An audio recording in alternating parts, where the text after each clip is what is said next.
Hello. Liz is there. Hello, Liz.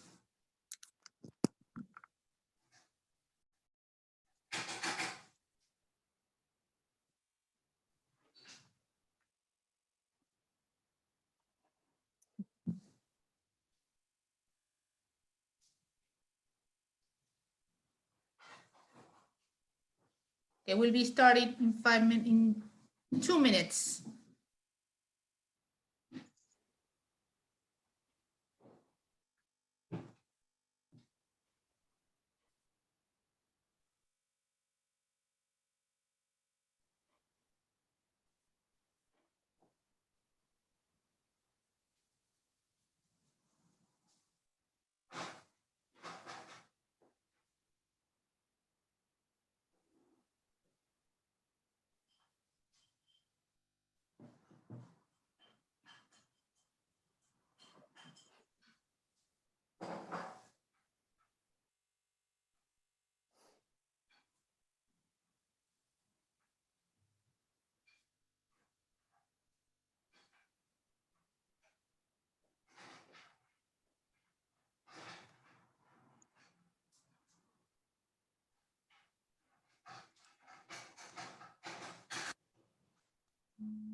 Thank you for everybody joining in. We'll be ready to start in 1 minute.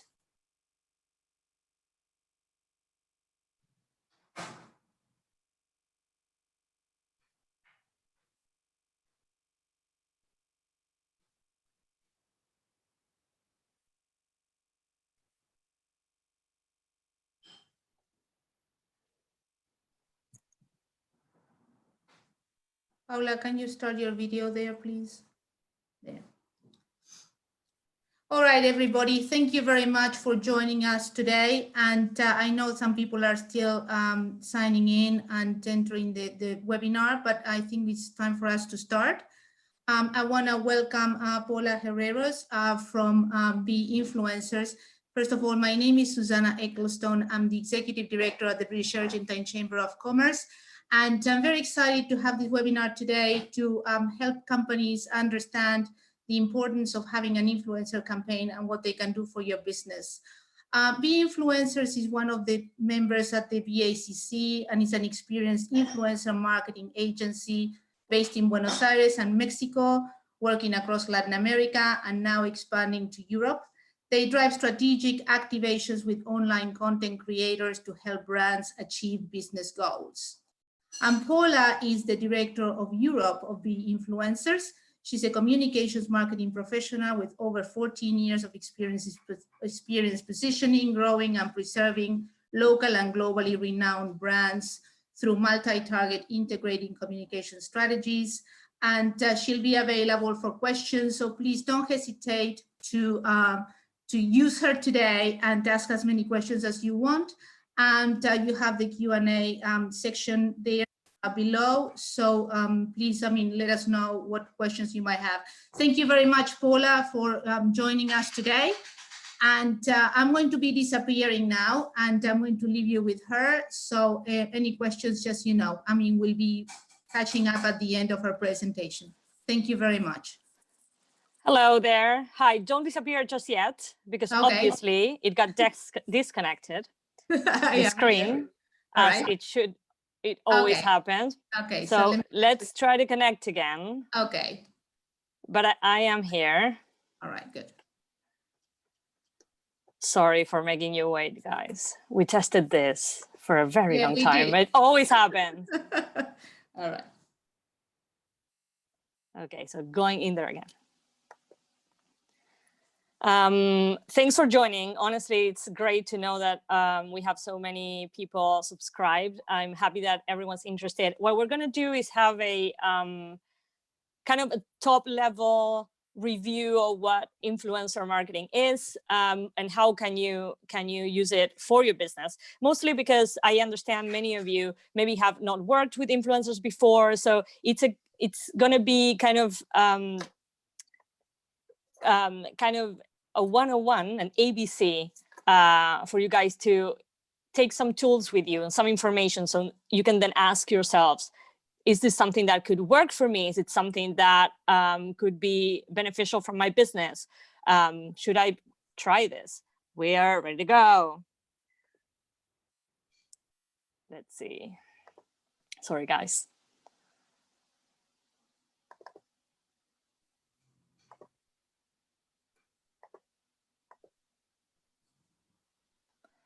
Coming through.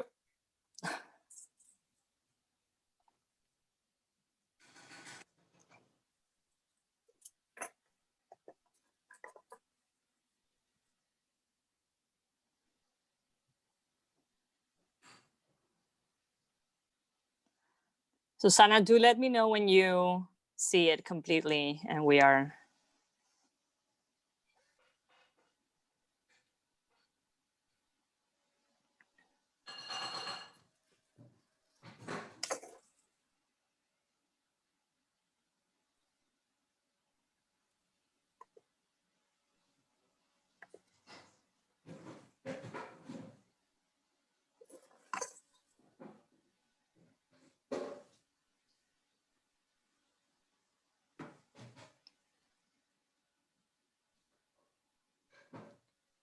Yeah, are we there? Fantastic. Okay, then. Good. Okay, so are we going to jump straight in to what is and what isn't an influencer? So these guys, obviously, this was way before social media, and still in their field, these guys make a whole difference. And even it wasn't that lines weren't that clear. Even because of their presence and their relevance, they would make definitely impact on other fields. But also these other guys. Oh, sorry, it's coming and going.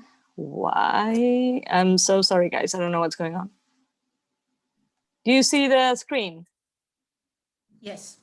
Okay, then.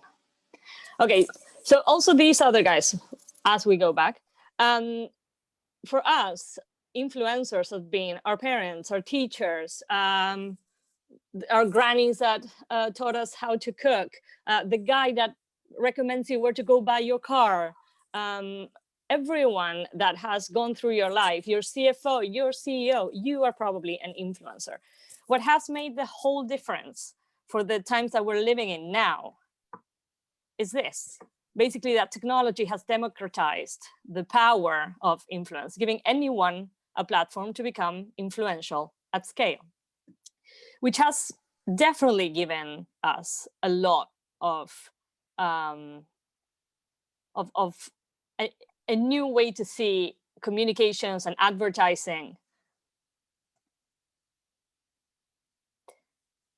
There we go. So to what our subject matter, what brings us here, what is an online influencer? It's someone who has built a community around engaging content on the social platforms and therefore has a captive audience engaging, trusting, and taking action. And before we move into those in detail, what is this community about? What are we talking about? Whatever they're good at, interested in, knowledgeable about, and have decided to put out to the world in the form of some type of content, has made these people influential within this community. This content can be of any sorts. It can be funny, entertaining, inspiring, aspirational, informative, a mix of all of the above. They can focus on one topic, like say fashion, lifestyle, leadership, business, and can be absolutely anything under the sun. The important thing is that they have a way of telling the story that everyone feels interested. Well, not everyone, at least a community, at least a group of people. So when we are saying engaging, trusting, and taking action, and this is very important, engagement is what you're looking for. You don't, and we are going to talk about this moving further down the presentation, but you don't want an influencer just because they have tons of followers. That doesn't mean anything. What you need is a community that's willing to listen to what they're saying, participate, ask, engage, share, comment, like, and mostly be open to what this person is saying, be open and permeable and willing to take it in. So for an audience to do this, basically, and means that they have developed some trust in this influencer. You would say that you would not pay attention or take the time to engage with someone unless you trust them, except, and this is probably something that you guys do as well, I do, you know, if you have some more of a sarcastic following, which sometimes you do, and you just want to follow someone just because you never want to do what they are doing. It's this type of sarcastic consumption, but otherwise you would already trust this person and you would consider a recommendation they're making. And this is what makes it a kind of a key business element for a marketing strategy. And we're going to talk about that in a bit. The most important is that if they are trusting you and they're engaging with you, they might take action inspired on what they saw from this influencer. And this is something that we need to get in mind when we are developing a strategy. It's like, what are we looking forward to this consumer that is following this influencer that's talking about my product or my service do after that? What role does they have in the consumer journey for you? So how did this or this influencer marketing become a business, which is a very big one, by the way. When our attention moved away from the traditional ways of advertising, when we made it to a generation that doesn't watch TV at all, and smartphones are kind of the extension of our brains and the source of this uncountable amounts of information, things changed radically. Media has changed dramatically in the last decade. So there are way less outlets. People started consuming content completely different. So they have shifted the way they want to get their information. Is it push? I don't want to go into a website. Is it through apps? Is it on Instagram? With the rise of the internet, we met all these new ways also of promotion and advertising, and with it, how to block it. Because now what we're trying to do, even when let's say we go into a newspaper website, we use an ad blocker because we don't want all that disturbance on our site. So advertising and brands had to find a way to kind of go around all of these obstacles and all these new ways consumers have of consumption of information. So getting eyeballs right now, it's really, really hard. When Facebook launched, it was merely a social network. But that initial concept is quite far from what it is today, which is a powerful channel for brands to become publishers, which is key. Connect with its consumers in a completely different way. It became kind of imagine the way it changed to communicate. Before, you used to do advertising, you did some PR, but now you also had to consider social media. There was a space for brands to become advertisers themselves, become publishers themselves. Now you could talk straight to your favorite brand and they could talk back to you and there could be an interaction. So those with power within these platforms have a huge competitive advantage. So basically, some of the ones we're talking about that have this power are the influencers. When you have managed to create a space where people trust you and would take action based on what you said, then that's power right there. That costs money. And there are many ways to use this to get something for you as a brand, but we're going to get there. So how did the influencers get there? And this is a nice segue. Well, remember we were saying they have created a community based on something they do well. And I'm going to make a pause here. And we know there's tons of people that are famous for not doing anything. That's also happens, and it's fair. And you might follow them because of something in particular, and you would say they have no talent. Yeah, well, but they have managed to give the audience something they're looking for. It doesn't matter what it is. So they might become influential on some bit, on something. So going back to these communities, influencers invest in keeping that community alive and interested, again, engaged. They nurture it.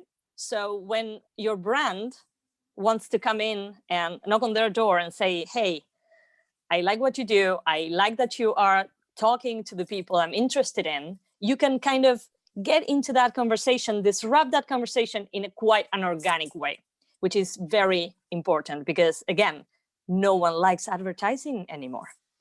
Like with media, and I feel like this is, I come from communications, and I feel like this is something very, very important and something that sometimes brands don't understand or they don't want to pay attention to, but it's critical. So like with media, right? When you read the Sun or you read the Sunday Times, you can tell that there's a different implicit contract there between the media and the people. You know what you are getting when you are reading those outlets. So the implicit contract between an influencer and its audience changes from one to another. So it's the same like with media. For example, I would say that a mommy influencer might be demanded a different level of transparency or tone than a fashion influencer, or not, because maybe then you have people asking the fashion influencer to let them know and be transparent about where is this outsourced, like what's the value, is it sustainable, where are the fabrics from. So it depends also on what the currency of these influencers is. Is it information? Is it expert guidance on a very specific topic? Is it humor? Some audiences don't mind a shameless hardcore promotion of a new product, and others appreciate that you really had taken the time of crafting a strategic way and creative way to bring that product or service into the influencer storytelling. So you will get some influencers going to be demanded more or less, depending on how they treat their audience and what the audience came there to see and get from that influencer. For example, I think super important, if you have a influencer that does humor and you try to do something different with them, well, that's probably not going to work, because people came to their channel to see something humorous and entertaining. So if you're going to bring your product into that mix, you will have to adapt to that contract and that style and that personal characteristics and attributes that the influencer is actually bringing. Is that added value? So we'll get to the relationship between brands, influencers, and audiences in a bit. But something that I want you to take with you, that respecting this contract, it's super important when we go and find influencers to work with our brand. And adapting to the content they do will definitely give you more, the word is not transparency, it's going to be more genuine, it's going to be more organic. The reception is going to be better because they know they haven't gone out of their way just to satisfy a commercial agreement. And you're going to they will find a way to make it appealing for their consumers, because that's why you're looking for the influencers, because they're already there, and we're getting there in a bit. So what's the difference with a celebrity before we move on? Because this is a question we get a lot.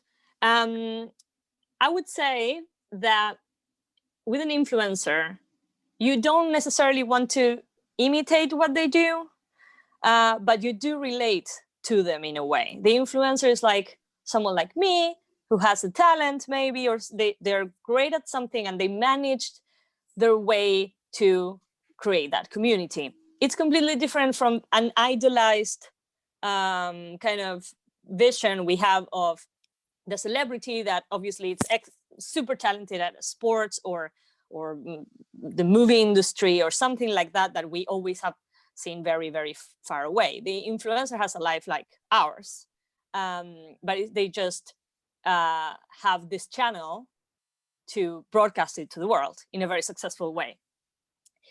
And for you to see that very quickly, this is something we use a lot, and it's useful when you're trying to understand this relevant. I don't want to get too technical, but it is, you know, as much reach you get, how more people you reach, in general, the relevance is less, because they tend not to interact that much.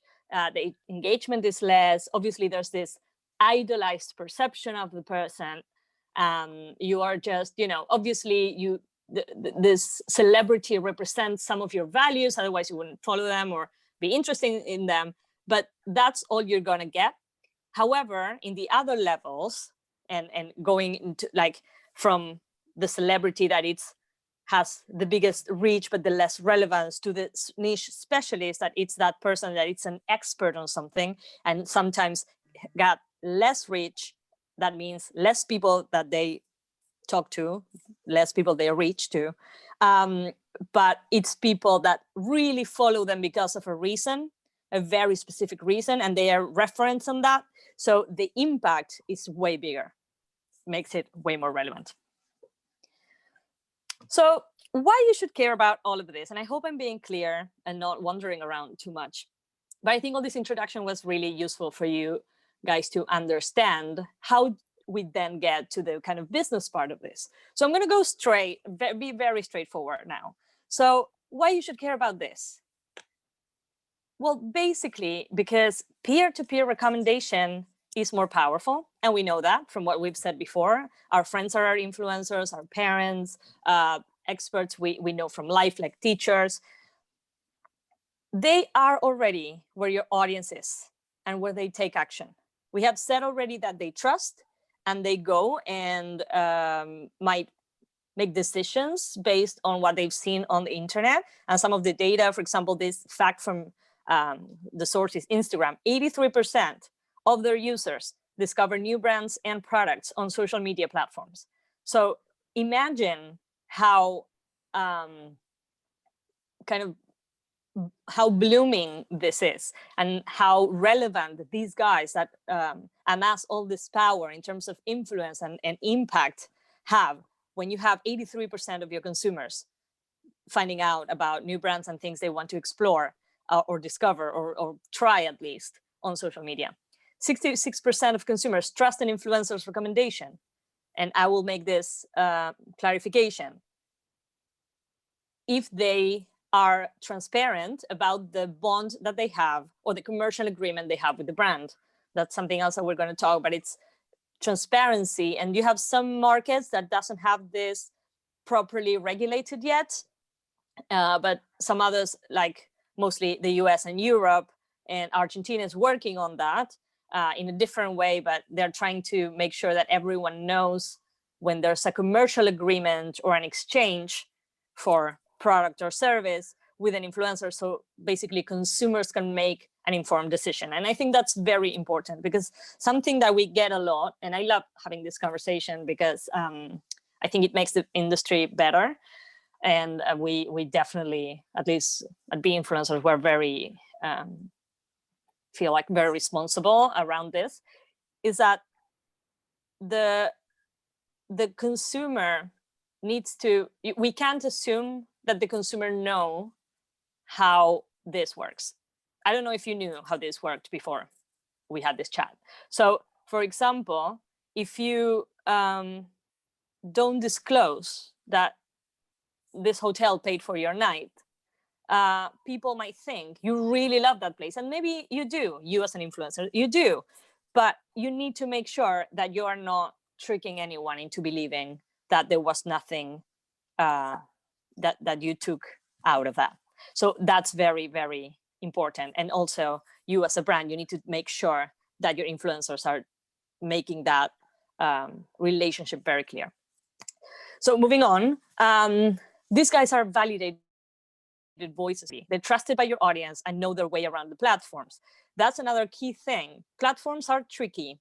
At the beginning, again, they were just social networks. Now they are advertising spaces. Everything is done for you to go back and watch and see what's next and what is, and everything is fixed in a way that it will follow the kind of things, what happens in the platform is going to move around your choices and your likes and your selections. So these guys understand what kind of things are going to be more appealing to their following and to your customers, but also understand the algorithms and the updates made to the platforms. What things work better? For example, is it video? Okay, so sometimes we would push, no, I want to post on the feed. Because, no, what works great, you would get this from the influencer. What works really great is when I do stories about this or that, or when I post a reel, because as it is a new format that the platform has launched, they're giving us all this, push for us to use it. So that's gonna work now. So you need to listen when you're working with influencers because they know about their shit. It is a high impact, low risk investment that you can measure. And what I mean by this is that you would expect that an influencer won't risk their credibility just for you. So if they agree to work with you, they probably think that's going to work well with their audience. So it's something that it's going to have great reach in terms of how people are going to take it, not reach in terms of audience and number of people. So it's probably going to have a very good impact, and it's a low risk investment because even though it's not cheap necessarily, it depends. The conversion, if you're smart about having clarity on your goal and what are you going to do to reach that goal, it should be not like something not very risky. And also, obviously, because there's platforms of technology, you can measure the impact of what you're doing and your action. Something that also, and this goes to like a little bit of another level, but it's important when you have already done a few advertising campaigns, or your journey as a brand, it's not at its very, very first stages. Maybe this also is going to be very important for you. And I think mostly from a storytelling perspective, it is something to take to have in mind and take advantage of it, because an influencer can give a brand the flexibility and the creative freedom to show up differently and try new tricks. Because you're talking through a third party who's validated, you can play a little bit. Sometimes brands are very strict and they can't say or do certain things. But when you have a third party doing it, it gives you that flex to really innovate. Then it can help bring something complex to life. Again, an ad can be really hard to use to explain how an app works, for instance. And maybe you can hire a group of influencers, create an interaction, and they can have the time because they have resources like the stories, or they're good at video, or even TikTok now. It's so easy to show how something works. And you can even have influencers interacting and trying it, between them. There's a lot of things. So you as a brand sometimes will have this tutorial, but no one wants to see it. So, but these guys can make it more appealing for your audience. And also, instead of having the audience seeking out for it, you just are putting it in front of them. And last but not least, they play different roles according to what level of the funnel you mean to impact. So here, it's not like they have just one, they always play the same part in your marketing mix. we can use it depending on what you need. Is it for a launch? Is it awareness? Or I don't know, I have a contest and I want to push that forward. You know, it depends. Are we rebranding? So you can use them in completely different elements. So this is what you want to know. How do you make it work for you? And again, there's a lot of things we can say. I will try to be concise, which is not my my style, but I will try. So we've agreed that influencers are where our audience is, and they trust them and might take action based on their recommendation. So how do you make this work for your business? So there's one thing we need to talk about before we move into all this, because brands and influencers, how does it work? Have you ever heard about a campaign? So I'll give you a little story first. So, well, I've been working in communications for over 15 years. And before I was part of Be Influencers, I was at Edelman, which is a global PR firm, both in Buenos Aires in Argentina and then in London. I was working in consumer marketing or consumer PR, and then I moved to digital. So back then we used to identify, this was, let's say, like 8 years ago, when this industry was starting to bloom, but it wasn't as professionalized as it is now. So for example, we would find people that these guys are doing really well on social media, and they have some, you know, they know how to post content and it's attractive and people are engaged, but they're not, you know, they weren't no one very special. They weren't what we would call today an influencer, you know, making money, or a celebrity. So we would reach out to them and say, hey, listen, I have this product. I think you would love it because of this and this, based on what they do or their style. And we would like you to try it and maybe show it. Sometimes depending, we would give them a product and they would keep it, or they would just try it and they would become then fans of the brand.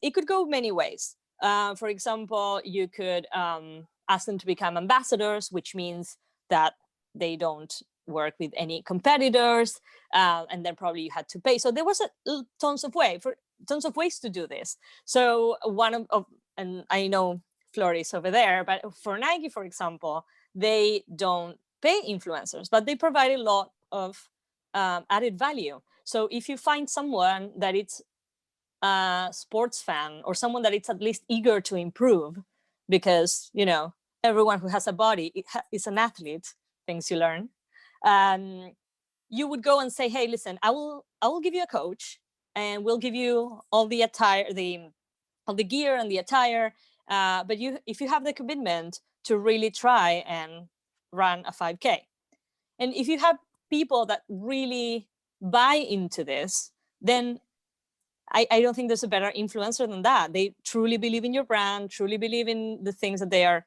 that, you know, you're bringing to them, etc. So where am I going with all of this?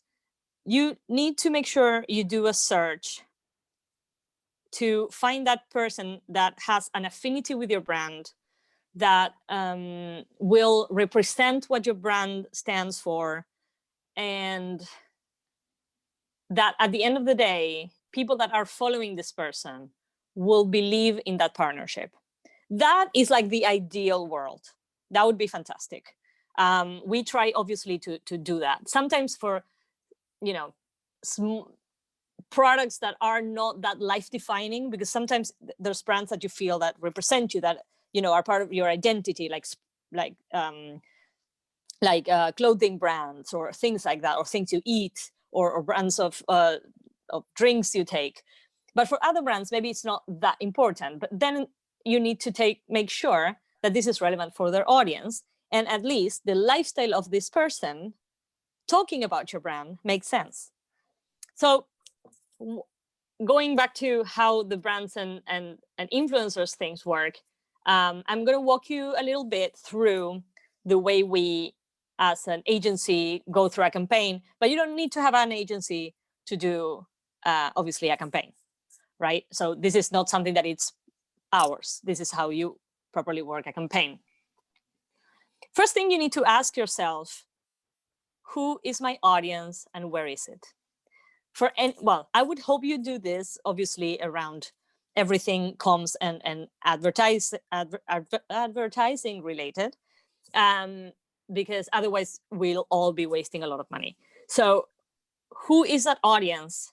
Making the time and the investment to find out, it's fundamental, because then you're going to find, as I was saying in my last point, that person that is talking to them. It's not so much about the influencer, which it is, but it's mostly, is this person talking to my people? And these people, where are they? Are they 60 and are they on Facebook? Or they are 16, so they spend most of their time on TikTok? Are they 35, so they spend most of the time on Instagram? How many times? How they consume? How many clicks are they going to do? All of these things are very important. If you don't know them as a brand, because you would say that generally brands know their customers in and out and their behaviors. They study them thoroughly to develop and implement, efficient marketing strategies.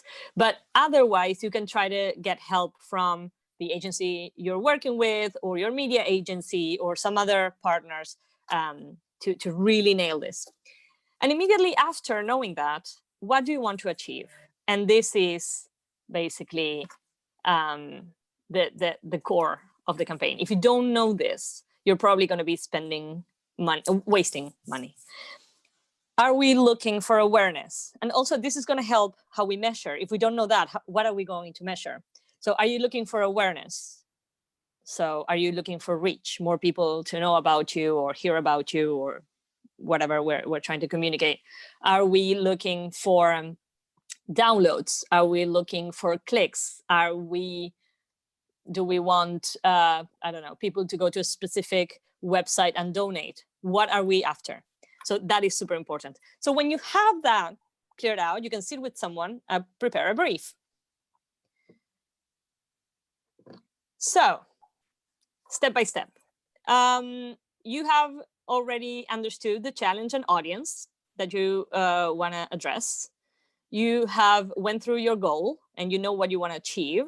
So then you talk to someone, you tell them this, you give them all the info they need, even someone in your team, and we create a strategy about, okay, this is the right, best way to approach it. The strategy can be done, working with, for example, if you're not an agency and you're a brand, if you're not a PR agency or a media agency, you can work this with your marketing team. And so it also has to have, and this is very important, it has to be integrated with the rest of the things you're doing. So these are conversations that are never just one way. This is an integration of disciplines to make the most out of it.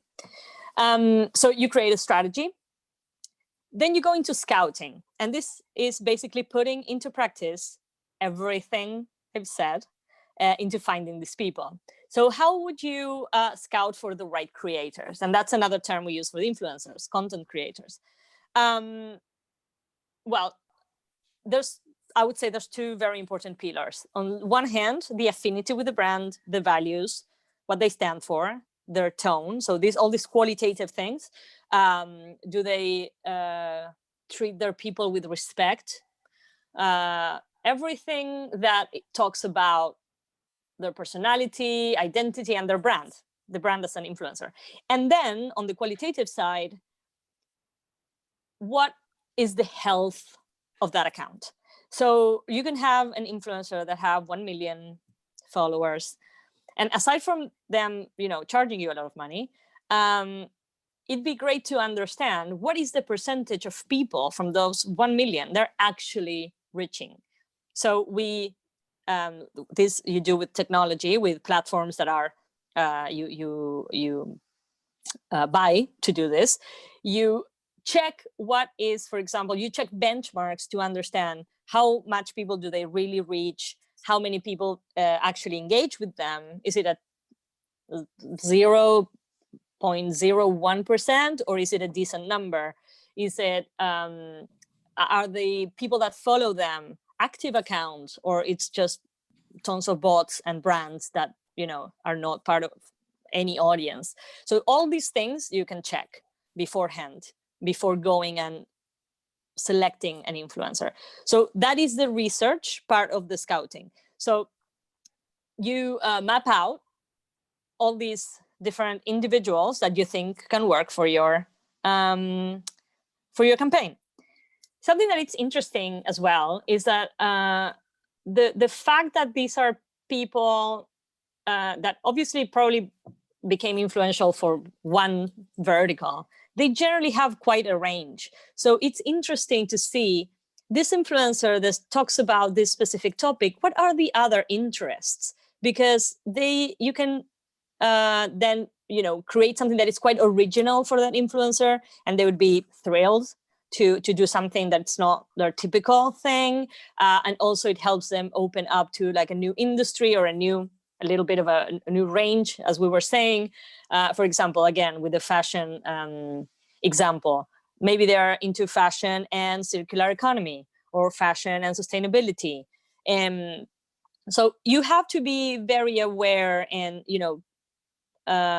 attentive to what is this influencer really about? What's behind them? It's not just, the basic thing that you get when you go into their channel. And that's why we suggest you dig deep. Also, because from a qualitative perspective, you might find that then this person have some opinions on or certain attitudes that you're not happy with. So the qualitative bit, it's very important and needs to be thorough. Also, many clients require a very thorough background check of these people. So these are all things that you need to have in mind. And then when it comes to the content, in general, you would expect to have a good conversation with the creator and tell them, this is what we want to do. This is what we're thinking of. This is our goal. This is our strategy. We understand, you can come up with ideas because obviously you are planning towards a goal and you have some creative control, but it's great to let them give you their kind of their input, because they know their audience, they know how they will react to certain things. So this has to be a conversation. It's not just, this is what you need to do. Obviously, there's certain rules that you're going to have. For example, I need you to use this hashtag, or I need you to use this link that it's going to count like how many clicks it gave you. There's, again, the ways to measure. So this is something that I believe it's very important, and we need to let the creators also create and be themselves. So it's a very hard balance. I'm not saying, because there's a paradox here as well, because we're asking, and that's for another chat, but we are asking an influencer to be genuine while we pay them to say something about our product. So that's a very thin line. And obviously they become influential and they have that positioning because of them being themselves and them being, showing at least one face, because also influencers, what you see, that doesn't mean that's all their life. Sometimes they might decide to just show you a facet, just one side of it, and that's perfectly fine. Let's not forget, it's a product sometimes. But it's it's a conversation worth having. And then last but definitely not least, the measurement and optimization. You can be optimizing things during the campaign. For example, we have run things for months, and you can see what things are kind of dropping and you need to kind of upgrade. We're going to see an example from Clorox, Ashudin in Argentina, which is a bleach brand, which doesn't sound very exciting, but it is in 2020. So they had to, I'll tell you more about it, but as the pandemic went, unfortunately, it wasn't just 1 month. So as this, kept going and going and going, you have to change the way, because the message has become a bit old. So how do you upgrade that, and how do you keep it going in a way that's still engaging, still useful, is still driving the same interest. It's hard. So you can go optimizing as you measure. To measure, well, I'm not going to go into all the details of this, but you can measure how many people have engaged, how many people have clicked, how many people you've reached. That it's counted by the people that sees it, when the amount of people that have seen it after it's been shared, all the impressions, which is all the people in total that have seen it. How many, well, yeah, if we were talking about downloads, for instance, how many downloads, has it, the searches about this product have grown during the last period when this was happening. Did it affect sales? We did a campaign that was very interesting about this device that helps you measure if you are ovulating. And the packaging was so confusing because it looked like something else, like pregnancy test. So people didn't know what it was and they would never buy it. But otherwise, actually, it was very useful, especially for people that are going through this and trying to get pregnant and having trouble with that. So I'm not going to tell you the whole campaign, but it was very interesting to see how, because there was information that women could access about it in a very organic way, in a way that they were happy to listen. Then they went and bought the product. That was very interesting. And you can see those spikes. Here, there was a very good, in the UK, a very good campaign by Domestos in partnership with, I don't want to invent, but it's like the Loom app, I believe it's called. And they were trying to get more people to have access to bathrooms in the like public bathrooms. And they made this whole campaign to ask stores to, made their bathroom accessible, and they would give them a whole year of products to keep it clean and stuff. And sales went to the roof because people relate to this and they feel like these are important values, and there was a good conversation around it. So then when you are in the aisle, this type of messages, they help when you make a purchase choice. Here. So let's go through some cases so we can illustrate this. And let me know, Susanna, we are okay with the time? Yes, we're fine. Cool. I hope we didn't drop too many people. So this is a very recent, very interesting campaign that we're very proud of.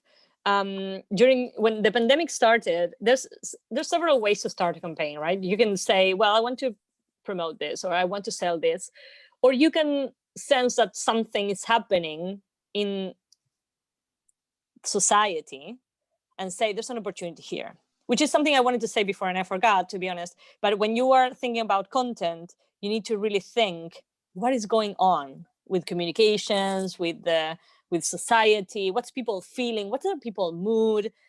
You have to be very sensitive. And this is something that happened while we were doing this campaign. Basically, it's a bleach brand, and for those not from Argentina, and they have like Domestos here, and you would have the wipes as well. So when the pandemic started hitting Latin America, we realized that all the talk around bleach was very confusing. It's always have been, but we were seeing through social listening on Twitter and even the WhatsApp chains that you wouldn't believe, how people really didn't know how to use bleach for, let's say, disinfect, and how to use it around food when you had to disinfect food. So we talked to the client. They were already thinking about doing a campaign for this, but they weren't sure about the tone. Like, how do we do this while actually you're selling the product, but which of course they're still going to have to buy. So what we did was we went scouting a number of professionals, health professionals. I believe it was like pediatricians. We had nutritions, and other health professionals that would explain how to properly use the product. And then we had some amplificators that would share what these validators were saying about the product. So at least you had that, kind of seal of confidence that it wasn't an influencer telling you. The influencer was just a channel to amplify a very important message. And in this case, as you all might gone through, I would assume, and there's some interesting cases about this, but as we were all stuck at home, there was an infodemic, basically a pandemic of misinformation as well. No one knew what this virus was about, what was the actual impact, how long it was going to take. In Argentina, they would see it coming from Europe, and it was changing as it came. And then you were not allowed to leave home, and you were away from your loved ones and your friends, and it's like spending time with your phone, basically. So there was a lot of exponential growth of influencers during this time.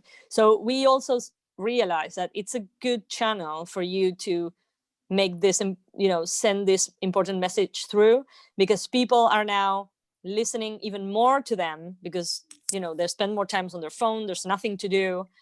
There's a lot of confusion, and they have the trust of their audience already. So it was like a perfect match, and the results were great. There you have, well, we had this across Latin America, so it was really successful. And actually, we're still working for them because they have moved to different stages of the program. So now it's like, how do you keep this going? So you avoid getting bored by the message, and also you keep it now as a habit. And I don't know, if you go to the gym, clean your stuff and clean clean after you, those kind of things. So it's something that it's renewing, which is we're really proud of. But it is incredible how many people it got to, the amount of content that was created around it, and the feedback from the people was very interesting. That's something that you also want to know. Like, were the comments on topic? Were they asking? Were they engaging? Were they sharing? And it was really, really good. Then I have a video, but yeah, I'm not sure if this is going to work, but let's give it a shot. Let's see. This is Bayer.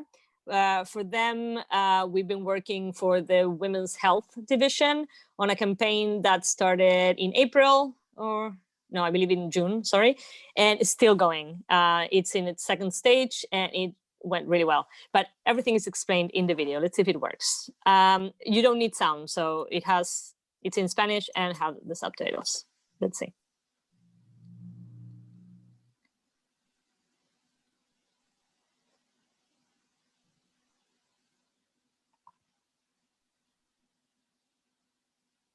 It's just 2 minutes long.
it cracked down a bit, but I hope it was clear, hopefully. Let me move. And then there's a last one, but mostly because I want to show you that there's very, very different ways to do this. So I would say that the first two were about awareness, very clearly. And we went through, good storytelling, which is always something that you have to do, but trying to drive a relevant conversation. And then then you have something that it's way more straightforward, but at the same time, no one wants to see something that you can't engage with or it's boring. So for this Brubank, it's like Monzo, it's or Revolut, it's electronic bank in Argentina. So we created, mostly because there was a lot of conversation about this in Argentina. It was very new, and there was a bit of distrust at the beginning, and also after the launch of this and other similar services, the conversation was a bit stuck. So we created, just because you can access this bank 24/7, on the 24th of July, we created Brubank Day.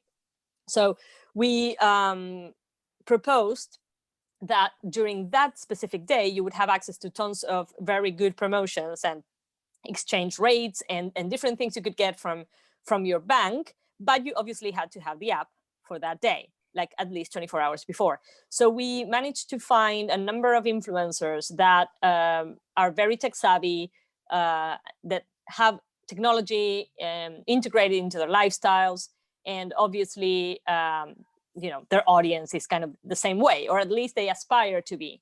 So we created kind of a circuit in which they would text each other and connect with each other through content and tag one another. So we had a number of, the reach of this was very, very interesting, because you managed to avoid duplication and just, you send some audience to the other influencer and you kind of make this reverberate, and it was very interesting, and the results were really great. The downloads kind of went up a lot during that period, and same thing with the clicks to the website. So I just want to show you that there's tons of different ways to do this, mostly because I would get a lot the question like, does any industry can work with influencers? I would say yes. You just need to find your niche that's talking to your people. Obviously there's things that's going to be more interesting than others, but if you look, they're really interesting or exciting campaigns for things that you would have never thought. So there's always a way around it. So I would recommend that you at least consider and first go to those first questions, like who's my audience, what's the business challenge I'm trying to tackle here, and what is the goal of said campaign if I would go ahead and do it. So that's all for today. Do you guys have any questions? I think there was one about reach from Rodolfo, I see. About, let me see if I can see it. I can read it to you. Yes, Thank you very much, Paula. I think that was very comprehensive. And please, if you have any questions, just shoot them now. I mean, in our Q&A section. But yes, we have one from Rodolfo. It's good to have you, Rodolfo, here as well. How do you reach the influencers' reach, as most of this information is private and they are reluctant to give away? Well, actually, it's not private. So when you are an influencer, your profile is open. So these platforms, that the ones you hire to do all this background work, they would have all that information, because again, the access to the info of their accounts is it's public, so they can do it, and they get you kind of the health of the account that we were talking about, the benchmark, so you can compare, for example, if they post something organic that has nothing to do with sponsored content, how did that do versus something that it's promoted, and you can at least know what to expect when you have a campaign with that person. So at least you have again, benchmarks to kind of plan around and not have no surprises. But yes, the platforms allow you to see those things. Sometimes depending on the platform, it will require the influencer to access it. It's not the most common, and you can just add it, but you do have access. You do have access that way. I would say from our experience here at the Chamber, Paula, the biggest concern of companies is sometimes that they think they're too small to have an influencers campaign. So how would what would you suggest? What would they say to those companies? Many of them are present today. So we have some SMEs present today with us, but what would you say in general? Well, I would definitely have the conversation. And it depends on, again, what is the goal? I think you have to be quite specific about the goal. Maybe it has to be that you think, okay, what I'm looking for is to position myself as something very specific, and then we can find the story that works. And if we go and find the influencers that can support that, it doesn't have to be the biggest one. Maybe we can, kind of narrow down, let's focus on this target specifically for X reason, because we think there's a blank space there, and at least you can take advantage of that. So it's always, obviously we would have to sit and see what the product is, what the offering is. But I think there's always a way around it. Again, some influencers are going to be very expensive. And obviously, if you work with an agency, you will have the agency fee, which can be either a percentage of what you're spending on the influencers or a specific fee, depending on hours and months of work or whatever.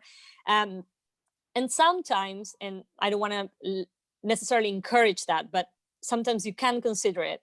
And something I haven't mentioned, actually, influencers, this is their job now. It's like an advertising channel. So they will be expecting that you pay, especially if you want to control the message. So otherwise, if you send something as a gift, they might obviously get it and great, eat it, and never post about it or never say anything, or just share it and that's it. For you to be able to control the message, you will have to pay always. Now, going back to kind of that experience thing I was saying earlier with Nike, for instance, if you give them something that help them create content of value for their audience, they might be willing to listen. But again, I think you have to be very careful on the type of influencer you're approaching with that suggestion. A small one might be happy to do that because we're both growing. A big one, very settled, might say, yeah, no, you just want to take advantage of this. So it's a very slippery slope. But I think there are ways to tackle it, as I was saying, just finding a very blank space that we can take advantage of, being very strategic mostly. Okay, we have another question here. Thank you. I'm getting darker. For those not in the UK, this is what happens at 4. Yeah, it's getting dark here too. It's great. When you're looking for an influencer, what is the minimum number of followers they should have? Is there a minimum? No, I don't think. I mean, yeah, you would say 1,000, and you can even think that's very small. But to be honest, if out of those 1,000, the person gets 900 people, interacting with it, and he or she is talking to the people that you want to reach, well, then it's great for you. That's the thing. Again, there's a lot of things that we can, put in and out to try to make a good campaign that, adjusts to budgets and things like that. But in that, oh, sorry, my computer is shutting down. In that sense, what I would say is what it's important is the reach, the engagement rate. It's not that much about how many followers do they have. It's like the rates, the percentages regarding in relation to that amount, and are they talking to the people you want to reach? Yeah, that's the key differential. So for everybody who's present today, Paula has an announcement on her offer to continue this conversation and have it more focused on your specific needs. So Paula, what do you have to offer us today? Well, we'd be super happy to have conversations with you and give away 30 minutes of our time as a complimentary session to anyone that's interested in trying to figure out these things, right? Is my company, is it worth doing this investment for me? Is the time? Because sometimes you say, yeah, wait, you don't even have a website. So maybe you want people to go to your website. So let's wait until that's done, for instance. And we can help them kind of think about this and make ask themselves the right questions. So I'd be happy. I will share my email, or Susana definitely, she has my email, or look me up on LinkedIn and we can talk. And we will be happy to have 30 minutes, absolutely, obviously complimentary, and start a conversation. Perfect. So, so everybody who's listening to us today, and even those who are going to listen to the recording, let us know if you're interested in this offer from Be Influencers. I think it would be very useful to have this free clinic and, just, have an idea of how we would look for your specific needs. And thank you very much, Paula, for, your time. Your presentation was really comprehensive. I find this topic completely fascinating. So it is. Big fan, that. So everybody who's with us today, thank you very much. And I look forward to seeing you in the future. But where Paula is, where I am. And I think we have Claudio here, who's very interested to have a talk with you. So I'll put you both. Yeah, I am. It was my pleasure. Hope it was useful, and you left with some questions, at least. That if you leave with questions, that's always great. And we can help you either here in London or somewhere else in Europe. And we also have offices in Latin America. So it's like a great back and forth. So let's talk. Excellent. Thank you, Susana. It was lovely. Thank you, everybody. And I'll see you soon. Claudia, I'll put you in touch with Paula. Thank you. Bye-bye. Bye.